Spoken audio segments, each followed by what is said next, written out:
കേരള ബ്ലാസ്റ്റേഴ്സിന് ഇന്നലത്തെ വിജയം കേവലം ഒന്നോ രണ്ടോ പേരിൽ മാത്രം ഒതുങ്ങി നിൽക്കുന്ന വിജയമല്ല. ഇൻഡിവിജ്വൽ പെർഫോമൻസിന്റെ പേരിൽ ആർക്കും തീരെഴുതി കൊടുക്കാൻ പറ്റിയ വിജയമെന്ന് ആ ഒരു മത്സരത്തിനെ നമുക്ക് വിശേഷിപ്പിക്കാനേ കഴിയില്ല. അഡ്രിയാൻ ലൂണയുടെ തിരിച്ചുവരവിന് നമ്മൾ സാക്ഷ്യം വഹിച്ചു.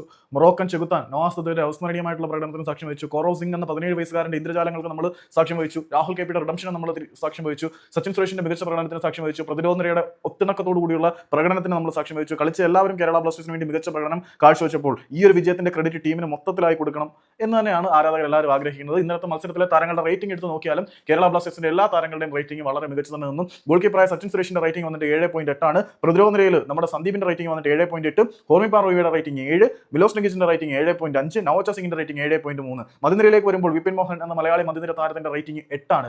ഒരു രക്ഷയില്ലാത്ത പ്രകടനമാണ് ഇന്നലെ നമ്മുടെ വിപിൻ കാഴ്ചവെച്ചത്. ഇടയ്ക്ക് ചില ഷോട്ടുകൾ വിപിൻ എടുക്കാമായിരുന്നു എന്ന് തോന്നിപ്പോയി. അത്രമാത്രം അഗ്രസീവ് ഇന്റന്റ് വിപിന്റെ പ്രകടനത്തിലുണ്ടായിരുന്നു. പിന്നീട് ലാലമാവിയ റാൾട്ടെ നമ്മുടെ ഫ്രെഡി ലാലങ്മാവിയുടെ റേറ്റിംഗ് വന്നിട്ട് 7.3. അദ്ദേഹം ഇടയ്ക്ക് സബ്ബായി പുറത്ത് പോയിട്ടാണ് ഈ ഒരു റേറ്റിംഗ്. പിന്നെ നമ്മുടെ യങ് സെൻസേഷൻ കോറോ സിംഗ്, ആദ്യ ഗോളിന് അസിസ്റ്റ് നൽകിയ കോറോ സിംഗിന്റെ റേറ്റിംഗ് വന്നിട്ട് 8 ആണ്. പിന്നെ ലൂണയുടെ കാലം കഴിഞ്ഞെന്ന് പറഞ്ഞ് പുച്ഛിച്ചവരെയും വിധി എഴുതിയവരെയും എല്ലാവരെയും നിശബ്ദരാക്കുന്ന അഡ്രിയാൻ ലൂണയുടെ പ്രകടനത്തിന്റെ റേറ്റിംഗ് 8.1 ആണ്. പിന്നെ ഇന്നലത്തെ മത്സരത്തിലെ സൂപ്പർ ഹീറോ നവാസ് സദയുടെ റേറ്റിംഗ് വന്നിട്ട് 8.9 ആണ്. പിന്നീട് കേരള ബ്ലാസ്റ്റേഴ്സിന് വേണ്ടി ഗോളടിക്ക് തുടക്കം കുറിച്ച ജീസസ് ജിംനസിന്റെ റേറ്റിംഗ് വന്നിട്ട് 8.6 ആണ്. കളത്തിലിറങ്ങിയ എല്ലാവരും കേരള ബ്ലാസ്റ്റേഴ്സിന് വേണ്ടി അത്യുഗ്രൻ പ്രകടനം കാഴ്ചവെച്ചപ്പോൾ ഇത് ടീമിന്റെ മൊത്തത്തിലുള്ള വിജയം തന്നെയാണ്.